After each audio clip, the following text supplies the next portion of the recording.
आओ सलारिया जन सेवा फाउंडेशन पठानकोट के मेंबर बनो। आने वाले 5 साल तक the white medical college and hospital Pathankot ਤੁਹਾਡਾ फ्री इलाज करेगा। कोई 1 रुपया नहीं लगेगा। इलाज हार्ट का होए, किडनी का होए, कोई बड़ी बीमारी होए, सारा फ्री होएगा। 3 राज्यों के गेटवे से मशहूर पठानकोट में कारोबार को लेकर व्यापारियों द्वारा असंतोष जाहिर किया गया है। टुडे हेडलाइन से विशेष बातचीत में पठानकोट व्यापार मंडल के चेयरमैन अनिल महाजन समेत व्यापार मंडल पठानकोट के प्रदेश सचिव सुनील महाजन, चेयरमैन अमित नैयर ने कारोबार की नज़र से शहर को विशेष पैकेज देने की मांग की है। व्यापारियों ने बताया कि जब तक शहर को एयर कनेक्टिविटी और रेल कनेक्टिविटी से नहीं जोड़ा जाता तब तक पठानकोट की टूरिज्म बनाने का कोई भी फायदा यहाँ के लोगों को नहीं मिलने वाला है। अनिल महाजन, चेयरमैन पठानकोट व्यापार में जो घाटा हो रहा है तो उससे क्या करें? की कहना जी, ਅਸੀਂ ਪਿਛਲੇ ਕਈ ਸਾਲ ਤੋਂ ਇਹ ਰੋਣਾ ਰੋਏ ਕਰਨੇ ਆ। ਸਰਕਾਰਾਂ ਅੱਗੇ ਵੀ, ਸਟੇਟ ਦੀਆਂ ਵੀ ਤੇ ਕੇਂਦਰ ਦੀਆਂ ਵੀ, ਪ੍ਰਸ਼ਾਸਨ ਅੱਗੇ ਵੀ ਤੇ ਸ਼ਾਸਨ ਅੱਗੇ ਵੀ, ਪਰ ਸਾਡੀ ਸੁੱਧ ਕੋਈ ਲੈ ਨਹੀਂ ਰਿਹਾ। ਹੁਣੇ ਹੀ ਕਰੋਨਾ ਕਾਲ ਸੀ, ਕੋਵਿਡ ਸੀ, ਅਸੀਂ ਕਿੱਦਾਂ ਮੁੱਦੇ ਮੂੰਹ ਪਏ ਆ ਇਹ ਸਾਨੂੰ ਪਤਾ ਹੈ। ਅਸੀਂ ਕਿੱਦਾਂ ਸੰਭਲੇ ਆ ਇਹ ਵੀ ਸਾਨੂੰ ਪਤਾ ਹੈ। ਅਸੀਂ ਕਿੱਦਾਂ ਕਰਕੇ ਤੇ ਆਪਣੇ ਆਪ ਨੂੰ ਇੱਕ ਪਟੜੀ ਤੇ ਲਿਆਂਦਾ। ਪਰ ਸਰਕਾਰਾਂ ਨਾ ਪਤਾ ਨਹੀਂ ਕਿਉਂ ਸਾਡੇ ਉੱਪਰ ਹੀ ਮਤਲਬ ਕਹਿੰਦਾ ਥੋੜਾ ਚਲਾਉਂਦੀਆਂ ਤੇ ਇੱਦਾਂ ਦਾ ਚਲਾਉਂਦੀਆਂ ਕਿ ਇੱਕ ਵਾਰੀ ਸਿਰ ਫਾੜ ਦਈਏ, ਇਹਦਾ ਤਾਂ ਕੰਮ ਕਰ ਹੀ ਦਈਏ। ਹੁਣੇ ਹੀ ਦੇਖੋ ਪੰਜਾਬ ਦੇ ਵਿੱਚ ਆਪ ਦੀ ਸਰਕਾਰ ਆਈ, ਇਸ ਕਾਰਨ ਆਈ ਕਿ ਇਹਨਾਂ ਨੇ ਬਿਜਲੀ ਮੁਫਤ ਕੀਤੀ। ਵਪਾਰੀ ਇਹਨਾਂ ਦੇ ਕਿਸ ਤਰ੍ਹਾਂ ਮਤਰੇਈ ਮਾਂ ਦੇ ਬੱਚੇ ਨੇ, ਵਪਾਰੀਆਂ ਨਾਲ ਕਿਉਂ ਨਹੀਂ ਇੱਦਾਂ ਕਰਦੇ? ਇਹਨਾਂ ਨੂੰ ਇਹ ਸੁਵਿਧਾ ਕਿਉਂ ਨਹੀਂ ਦੇ ਰਹੇ? ਸੁਵਿਧਾ ਦੇਣੀ ਤੇ ਗੱਲ ਦੂਰ, ਅਸੀਂ ਤਾਂ ਮੁਫਤ ਮੰਗਦੇ ਨਹੀਂ ਤੇ, ਪਰ ਦੇਣੀ ਤੇ ਦੂਰ ਸੁਵਿਧਾ ਉਲਟੀ 75 ਪੈਸੇ ਯੂਨਿਟ ਸਾਡਾ ਕਮਰਸ਼ੀਅਲ ਰੇਟ ਹੋਰ ਵਧਾਤਾ। ਔਰ ਅਸੀਂ ਕਿੱਦਾਂ ਕਲਪਨਾ ਕਰ ਪਾਈਏ, ਅਸੀਂ ਸਰਵਾਈਵ ਕਿੱਦਾਂ ਕਰ ਪਾਵਾਂਗੇ? ਸਾਡੇ ਇੱਕ ਬੰਨੇ ਹਿਮਾਚਲ, ਇੱਕ ਬੰਨੇ J&K, ਇਹ ਦੋਨੋਂ ਬੰਨੇ ਟੈਕਸ ਹੌਲੀਡੇ ਪੈਂਦੇ ਇਹਨਾਂ ਨੂੰ ਕਹਿੰਦੇ ਦੇ ਬਿਜ਼ਨਸ ਵਾਸਤੇ, ਇੰਡਸਟਰੀ ਨੂੰ ਇੱਕ ਅਲੱਗ ਤਰੀਕੇ ਦੇ ਪੈਕੇਜ ਦਿੱਤੇ ਗਏ ਨੇ ਸਟੇਟਾਂ ਦੇ ਵੱਲੋਂ। ਔਰ ਅਸੀਂ ਉਹਨਾਂ ਨਾਲ ਵੀ ਜੂਝਨੇ ਆ, ਕੰਪੀਟੀਸ਼ਨ ਵੀ ਕਰਨੇ ਆ, ਉੱਪਰ ਮਹਿੰਗੀ ਬਿਜਲੀਆਂ ਦੇ ਉੱਪਰ, ਮਹਿੰਗੀ ਲੇਬਰ ਦੇ ਉੱਪਰ ਜਿਸਲੇ ਕੰਮ ਕਰਾਂਗੇ ਕਿੱਦਾਂ ਟਿਕ ਪਾਵਾਂਗੇ? ਔਰ ਦੂਸਰੇ ਬੰਨੇ ਕਿਸੇ ਵੀ ਇੱਕ ਸ਼ਹਿਰ ਦੀ ਡਿਵੈਲਪਮੈਂਟ 'ਚ, ਉਹਦੇ ਕਾਰੋਬਾਰ ਦੀ ਡਿਵੈਲਪਮੈਂਟ 'ਚ ਹੱਥ ਹੁੰਦਾ ਸਭ ਤੋਂ ਵੱਡਾ, ਤਾਂ ਉੱਥੇ ਰੇਲਵੇ ਸਟੇਸ਼ਨ, ਟ੍ਰੇਨ ਦੀ ਅਪਰੋਚੇਬਿਲਿਟੀ ਕਿੱਦਾਂ ਦੀ ਹੈ, ਬਾਈ ਏਅਰ ਉਸ ਸ਼ਹਿਰ ਦੀ ਅਪਰੋਚੇਬਿਲਿਟੀ ਕਿੱਦਾਂ ਦੀ ਹੈ, ਉਹਦੇ ਆਧਾਰ 'ਤੇ ਉੱਥੋਂ ਦੀ ਡਿਵੈਲਪਮੈਂਟ ਹੈ।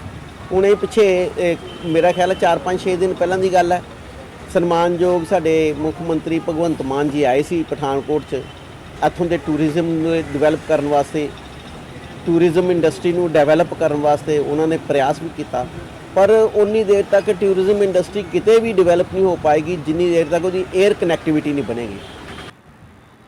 और जहाँ तक ट्रेन का सवाल है, एक हमारी मांग व्यापार मंडल पठानकोट की बहुत देर से चल रही है कि वंदे भारत जो ट्रेन है, जो सुपरफास्ट ट्रेन चल रही है, उसकी ठहराव पठानकोट में नहीं है, उसका स्टॉपेज नहीं है।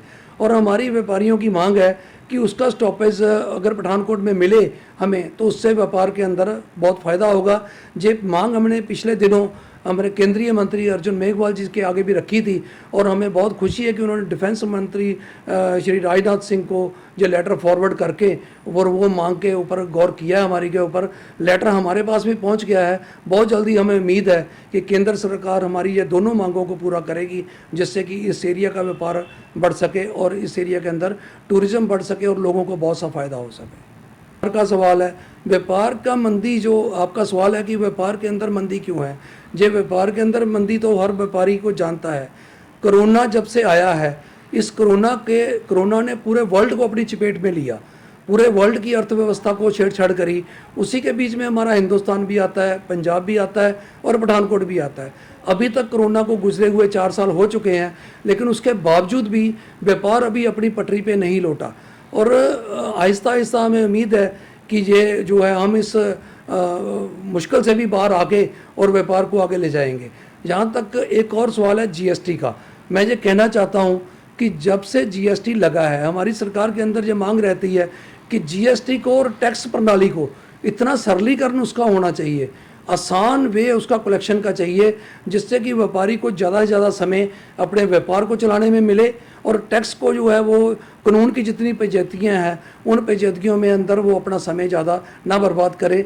जीएसटी के अंदर सरलीकरण की हमारी मांग जो है वो केंद्र सरकार के आगे है और पंजाब सरकार के अंदर भी आगे भी जो बिजली के रेट्स इन्होंने पीछे बढ़ाए हैं जिससे कि व्यापार को बहुत सा ठेस पहुँची है। तो हम ये कहते हैं कि जो भी आपको फ्री देना है वो दीजिए, वो आपकी पॉलिसीज़ हैं। सरकार को फ्री देना भी चाहिए, जो वर्ग जो है जो उसकी हकदार है उसको मिलना चाहिए, लेकिन बाकी वर्ग के ऊपर उसका बोझ ना पड़े, ऐसी पॉलिसीज जो सरकार को बनानी चाहिए। धन्यवाद।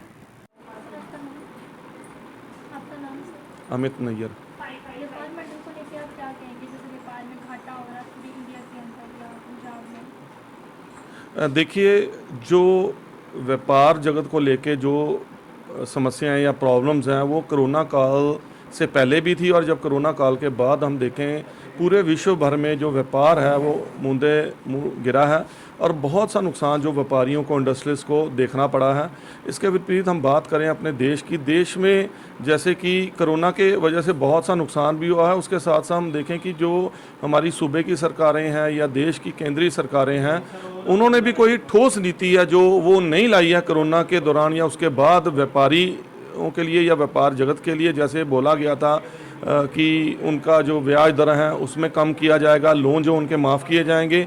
आज जो हमारे देश में आज एक आयोग नीति की जो मीटिंग है वो केंद्रीय मंत्रालय ने बुलाई है, जिसमें विभिन्न सूबों के, राज्यों के जो मुख्यमंत्री हैं वो वहाँ पर जाके आज इस समय मीटिंग कर रहे हैं और देश के जो है वित्तीय हालातों के ऊपर चिंतन वो व्यक्त कर रहे हैं।